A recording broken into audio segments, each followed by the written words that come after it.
एक आदमी ने एक बहुत ही खूबसूरत लड़की से शादी की। शादी के बाद दोनों की जिंदगी बहुत प्यार से गुजर रही थी। वह उसे बहुत चाहता था और उसकी खूबसूरती की हमेशा तारीफ किया करता था।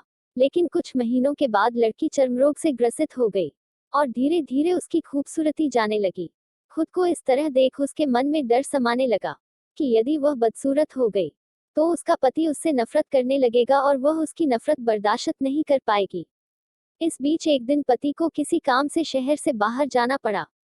काम खत्म कर जब वह घर वापस लौट रहा था, उसका एक्सीडेंट हो गया। एक्सीडेंट में उसने अपनी दोनों आंखें खो दी, लेकिन इसके बावजूद भी उन दोनों की जिंदगी सामान्य तरीके से आगे बढ़ती रही। समय गुजरता रहा और अपने चर्मरोग के कारण लड़की ने अपनी खूबसूरती पूरी तरह गंवा दी। वह बदसूरत हो गई, लेकिन अंधे पति को इस बारे में कुछ भी पता नहीं था। इसलिए इसका उनके खुशहाल विवाहित जीवन पर कोई प्रभाव नहीं पड़ा। वह उसे उसी तरह प्यार करता रहा। एक दिन उस लड़की की मौत हो गई। पति अब अकेला हो गया था। वह बहुत दुखी था। वह उस शहर को छोड़कर जाना चाहता था।